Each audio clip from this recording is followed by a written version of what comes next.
A questão do trabalho é uma questão fundamental para a humanidade. Primeiro, nenhum de nós consegue sobreviver se não trabalhar.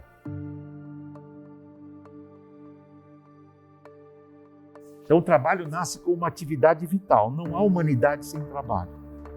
O que o mundo, digamos assim, capitalista fez? Ele criou uma condição em que você não mais trabalha só para sobreviver. Você, trabalhador ou trabalhadora, passa a trabalhar, tá certo? Para sobreviver você e para enriquecer outro. Criou o horror, criou a exploração.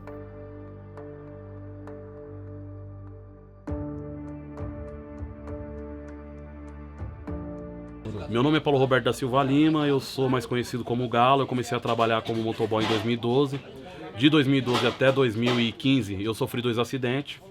Parei de trabalhar ali porque eu não queria ficar arriscando minha vida para encher o bolso de patrão. Nessa época eu trabalhava no regime CLT, eu tinha carteira assinada e tal. Aí eu fui fazer outras coisas, eu fui ser ajudante de pedreiro, repositor de mercado, fazer mil fitas na vida assim. Até que chegou 2017 que minha filha nasceu. Eu ainda tentei segurar a onda até 2019. Quando chegou 2019 eu não tive pra onde correr. Eu fui lá, parcelei uma moto, fui atrás de trampo de motoboy. E aí já não tinha mais trampo de motoboy, só tinha aplicativo. Eu entrei no aplicativo e comecei a trabalhar pelos aplicativos. Nos primeiros meses, eu já tinha ganhado, que era uma tragédia ao barato, tá ligado? Você tem uma massa imensa de trabalhadores e trabalhadoras que não têm trabalho. Os empresários inventaram um monstrengo social, um Frankenstein social, tá certo? Que é o seguinte, tem tecnologia, tem desemprego abundante. Vamos chamar esses trabalhadores e trabalhadoras para trabalhar para a gente com uma jogada. Qual é a jogada? Você não é trabalhador, você não é operário, você é empreendedor. Os entregadores já estavam começando a perceber que, não, esse bagulho de empreendedor não é a parada, tem que fazer uma greve mesmo, nós tem que fazer a luta acontecer, porque senão a gente não vai ter melhoria, tá ligado? E aí começou a voltar esse instinto do trabalhador mesmo, de se organizar, de trabalhar, pra conseguir melhorar as condições de trabalho ali, tá ligado? Mas a mobilização da luta é 100% virtual mesmo, porque os aplicativos eles fazem tudo pra gente não se encontrar, sabe? Até gerando uma certa competição entre a gente, a questão de metas e tal. Então, cara, a gente procura usar as ferramentas que a tecnologia dá pra gente. E aí é Facebook, Instagram, WhatsApp, os WhatsApp assim, bombam o dia todo.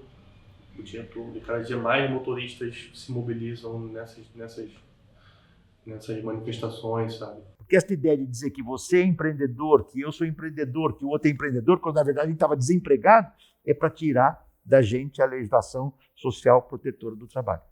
Esse trabalho que nós estamos vendo hoje, o trabalho uberizado, o trabalho das plataformas, que não para de crescer, na pandemia foi o que mais se expandiu, né? Digamos assim, é um modelo do que o capitalismo está preparando para esse período pós-pandêmico. Ou seja, se não houver luta e se não houver resistência, no mundo inteiro, no Brasil, na América Latina, né? Por isso o break dos apps, a luta dos entregadores foi importante. Se não houver luta e não houver resistência, a burguesia tem um objetivo: não chamar de assalariamento, chamar de colaborador e não pagar mais nenhum direito trabalhista. Isso é exploração ilimitada do trabalho, como na época dos primeiros anos do capitalismo, num regime que parece uma escravidão, só que é uma escravidão digital.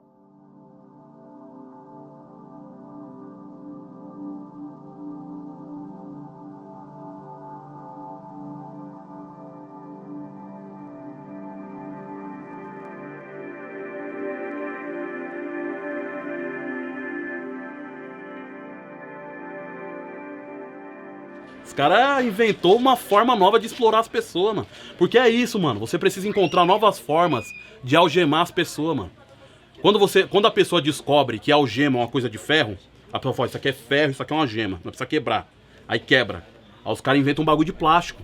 Até nós descobrir que aquele bagulho é outra algema, demora um pouquinho, nós descobre. Os caras precisam ficar inventando novas formas de oprimir e de explorar as pessoas, de escravizar as pessoas, pra que as pessoas não percebam, parça. A gente não tem acesso a qualquer tipo de direito, né? A gente não tem um salário mínimo, a gente não tem, né, nenhum tipo de garantia, né, trabalhista. né, um processo que é comum em todo modelo de uberização, de plataformização do trabalho, é que todos os custos, né, e riscos são na conta do trabalhador, né? Então, se eu não conseguir, né, atender, né, um número tal de trabalho, eu não vou conseguir pagar minhas contas, né? Então, eu posso, e muitas vezes acontece de eu receber muito menos do que um salário mínimo, né? Por quê? Porque teve poucas correções naquele mês, né? Porque a demanda foi menor, né? Então, é um conjunto de riscos, né, que a gente assume que recai, né, sobre uma constante insegurança, né, enquanto trabalhador. Se eu tenho uma pessoa que trabalha 16 horas, como são os trabalhadores uberizados, o rapaz da moto que trabalha 8, 10, 12, você tem uma meta, você vai pagar uma conta de R$200, R$300, ele vai trabalhar 8, 10, 12 horas por dia, porque se ele não pagar essa conta, ele não sobrevive. Então como que a gente faz para organizar? A gente já não consegue mais parar a produção. Já não é mais você sai todo mundo da fábrica, a fábrica para, o patrão fica histérico porque a esteira tem que voltar a andar. Não é isso. Hoje você faz uma greve com 10 mil motoboy, tem mais 10 mil motoboy pra trabalhar. Você tá ligado? Ou então esses 10 mil motoboy pode ser bloqueado e entrar os outros 10 mil motoboy que tá na fila, porque o Brasil é uma fábrica de gente que tá precisando trabalhar. Se ligou? Então você já não consegue mais parar a esteira, meu. Então o que nós temos que fazer? Nós aprendemos que nós temos que virar o canudo de papel do McDonald's. Se ligou? Porque qual que é o entendimento? Não foi um ambientalista que entrou lá, tacou fogo em alguma coisa ou fez um protesto lá dentro que fez o McDonald's mudar o canudo de plástico para canudo de papel. O ambientalista tomou conta da narrativa, grudou os artistas, e aí os artistas começaram a falar salve os golfinhos, e aí o jogador de futebol começou a ir na onda, aí começou a surgir político, toda uma narrativa começou a acontecer pro McDonald's falar assim, pô, se a gente não sair do canudo de plástico pro canudo de papel, nós vai perder esses clientes. Então nós aprendeu isso, tem que bater na imagem dos caras. Os caras também fazem isso, eles batem no que nós simboliza. Se ligou? O que nós simboliza? Ah, nós matamos o galo, nós matou o galo, nós matou o que o galo simboliza, parceiro. O galo simboliza um trabalhador, faz greve, que se organiza. Nós matou isso naquele momento, se ligou? E a nossa ideia é isso também, de contrapartida matar o que ele simboliza. Só que o que ele simboliza, eles não querem deixar... Eles não querem simbolizar, não querem... Somos uma empresa que precariza o trabalho, somos uma empresa que explora até o último trabalhador. Eles querem vender que eles é a nova economia, que eles é uma nova forma de uma solução, tá ligado? É isso que eles vão vender, entendeu?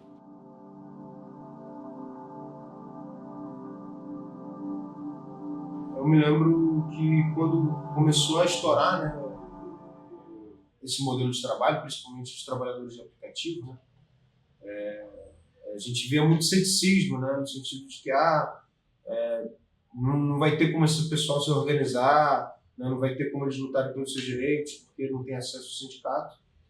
E a gente vê que, principalmente agora durante a pandemia, né, tiveram lutas muito importantes impulsionadas por eles construíram novas formas de organização, né? E essa é a realidade que a gente enfrenta hoje, né? A fatia da classe trabalhadora que tem acesso ao sindicalismo é cada vez menor. E, cara, a necessidade de conscientização de classe, ela é urgente. E a gente tem feito esse debate, e não sei se vocês já perceberam, mas ultimamente mais lideranças têm falado sobre precarização, mais lideranças têm falado sobre regulamentação, mais lideranças têm falado sobre a questão da necessidade de ter um regulamento mínimo que faça. Então, assim, isso é fruto de muito trabalho, de muito diálogo, de muita vontade de a gente chegar com uma perspectiva diferente, né, e que vem impactando principalmente a organização do mundo do trabalho, né? A gente está em pleno processo de reorganização do mundo do trabalho, né, e esse modelo de trabalho, então, ele vem sendo incorporado, né, por diversas áreas, né, principalmente nos serviços, e a educação não escapa a isso. Isso interfere não apenas, né, na forma como os profissionais da educação vão sendo pensados, mas também a forma como a educação vai sendo oferecida, né? Então isso está dentro, né, de um incentivo que os últimos governos, principalmente aqui, vêm financiando, né, também a educação privada, né? A gente vê um fortalecimento desse setor e, ao mesmo tempo, um projeto de sucateamento da educação pública. Mas a classe trabalhadora resiste. Porque quando começou o capitalismo com a Revolução Industrial Inglesa, em Manchester, era assim. Os capitalistas estão querendo voltar à classe trabalhadora àquele tempo que não tinha direito. E o que a classe trabalhadora fez? Fez luta, fez greve, fez o ludismo. O ludismo foi um movimento que quebrava as máquinas quando as máquinas novas chegavam, porque a classe trabalhadora pensava, é a máquina que está causando o desemprego. Não é a máquina inimiga. O inimigo é quem comanda a máquina e para que a máquina e quem ganha com o trabalho da máquina.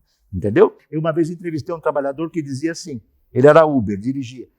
Eu trabalho o mês inteiro menos um dia que a minha mulher exigiu que esse um dia no mês eu ficasse com a família. É isso, entende? E a contra-reforma trabalhista, ou seja, a reforma trabalhista do Temer fez isso. Os sindicatos eles não nasceram legais, né? Eles não nasceram na legalidade, eles não eram algo incentivado pelos patrões ou pela sociedade. Eles nasceram num contexto onde os trabalhadores não tinham qualquer direito de organização, não tinha nenhum tipo de legislação trabalhista. E eles fundaram os sindicatos, nesse contexto completamente desfavorável para lutar pelos seus direitos. Eu entendo que a gente precisa novamente fazer esse esforço, uma vez que a classe trabalhadora não tem novamente essas estruturas, então a gente precisa criar novas estruturas de organização.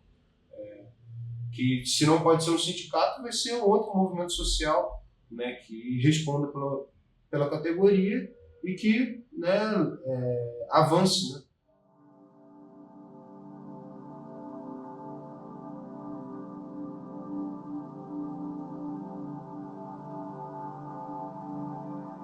O cooperativismo pode ser a maior solução ou a maior armadilha, parceiro. Então o que pode acontecer nesse cenário? A cooperativa vai bem no começo, no meio ela vai mal nas pernas e no final a gente é contratado. Aparece um iFood, vai lá e fala, vocês estão mal da perna, a gente contrata vocês. Aí a gente pensou que a gente estava organizando o trabalho para nós e a gente organizou o trabalho para esses aplicativos lá na frente, comprar nós. E aí, para onde nós vai? O que nós faz a partir disso, ligou? Aonde que é o panorama que uma cooperativa pode ser a solução dos entregadores? Se os entregadores entender, só a consciência de classe, mano, vai conseguir fazer a cooperativa dos entregadores avançar. Precisa ter consciência de classe, mano. Porque você só consegue sobreviver numa cooperativa. A cooperativa ela só consegue avançar, passar por um outro estágio, se ela passar pela autoexploração consciente. Que é o entregador lá e fala, não, peraí, isso aqui ninguém é dono. A cooperativa, todo mundo é dono. Se ela tá dando errado, eu tenho responsabilidade nisso. Se a situação tá dando errado, precisa fazer uma luta. Então uma cooperativa que ela tanto... É de certa forma fundir o sindicalismo com o cooperativismo, mano. Esse aplicativo dos entregadores precisa tanto organizar o trabalho, precisa tanto captar a demanda, porque não existe mais a demanda, o trabalho mudou, como ele precisa organizar o trabalho em cima dessa demanda. Se ele só capta essa demanda, dá merda. Ele precisa organizar o trabalho, ele precisa formar esse entregador, porque quando a tempestade chegar, esse entregador precisa estar preparado. Ele não pode olhar pra mim e falar, e aí, o que nós faz? A nuvem chegou. Falou, não, nós sabia. Quando começou a fazer isso aqui, nós sabia que a nuvem ia chegar. Então nós tá aqui, nós vai fazer isso aqui que nós falou que nós ia fazer. Entendeu? Então eu acredito numa cooperativa que combate o mercado. Por que a gente briga por uma regulamentação? Porque a regulamentação ela vai trazer mais ganhos para nós, trabalhando no aplicativo, e vai tornar, de fato, a competição justa. Porque o que a Uber faz hoje? A Uber opera desde sempre no negativo. Desde sempre. Porque o objetivo da Uber não é ter lucro. Tanto não é ter lucro que a Uber opera no negativo operacional. Ela tem prejuízo, só que ela opera no positivíssimo nas bolsas de valores. Então ela é financiada pelo capital para traçar novas estratégias de precarização do trabalho. E a verdade é que a nossa mão de obra é bastante substituível nesse momento. Então a gente vê muitos trabalhadores da educação desempregados, ou fazendo um bico aqui ou ali, então é um modelo de fragilidade muito grande. E é claro que isso inspira medo na categoria, mas que são questões que, por isso mesmo, são necessárias serem trabalhadas coletivamente, pensar quais são as formas de resistência que garanta também o nosso pós-trabalho. Como que a força de trabalho entra nesse mercado para concorrer no mercado em que a força de trabalho é o produto mais cobiçado, mano? Nós nasceu para servir esses caras na ótica deles. Como que nós vai concorrer com esses caras, parceiro? Nós precisamos combater esses caras, entendeu? Esse mercado nós precisamos de uma outra lógica de mercado.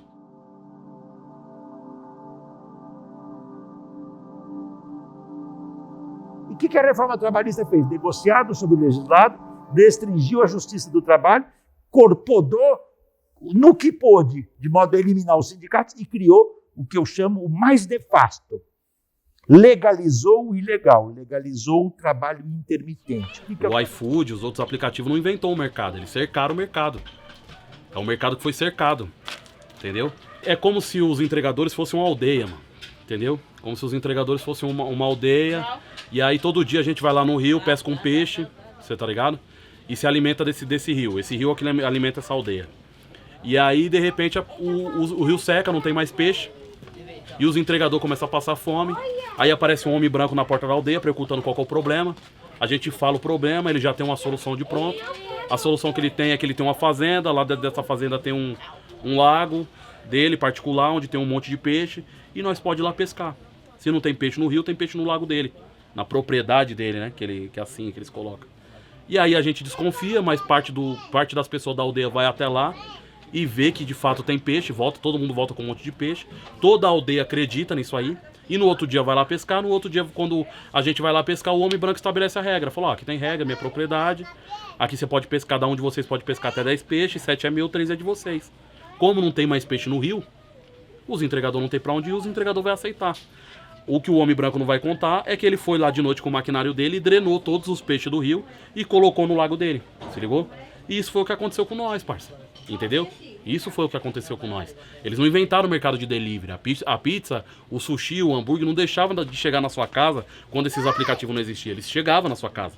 Não é a luta dos entregadores, é uma luta da classe trabalhadora, mano. Tem o engenheiro que perdeu o emprego, que é Uber. Tem o veterinário. Eu já entrevistei um engenheiro e um veterinário.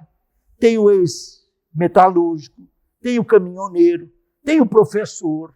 Tem o médico que perdeu o emprego, tem o enfermeiro, tem o advogado, tem um pouco de tudo.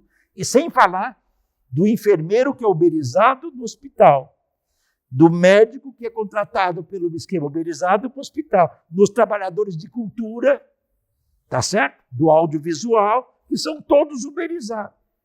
Vamos imaginar aqui um de vocês que trabalha numa plataforma, e se você adoece?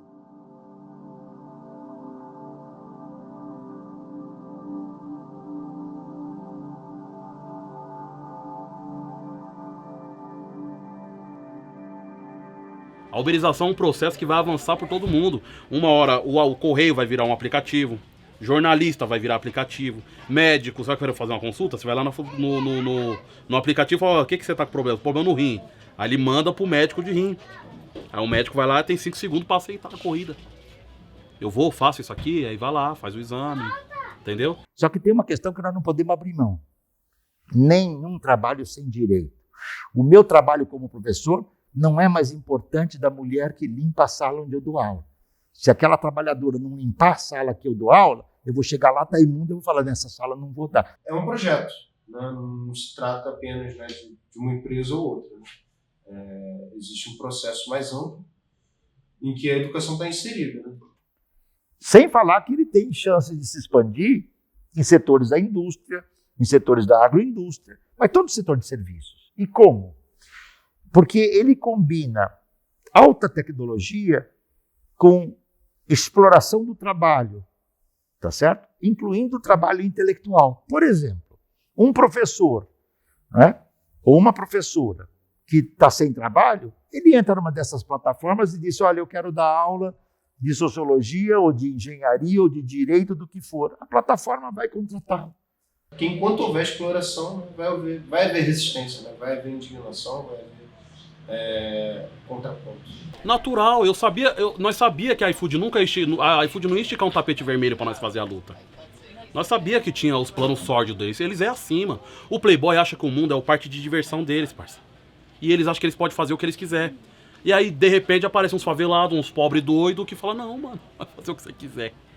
O mundo que nós estamos vivendo não é feito para a humanidade. O mundo que nós estamos vivendo é feito para 1, 2, 3, 4% da humanidade, que tem 60%, 70%, 80%, 90% da riqueza. 5, 6 empresários mais ricos do Brasil ganham que produzem 100 milhões de trabalhadores e trabalhadoras brasileiros. Está errado alguma coisa. Quando nós falamos de cooperativismo é isso, antecipar a caminhada, entendeu? Nós sabemos que nós vamos montar uma cooperativa e nós vamos se fuder lá na frente, por que nós vamos fazer isso, parceiro? Por que nós não faz da forma certa, entendeu? E a forma certa precisa desse elemento, consciência de classe. Sem consciência de classe nós não avançamos, parceiro. Sem essa consciência de classe nós não avançamos.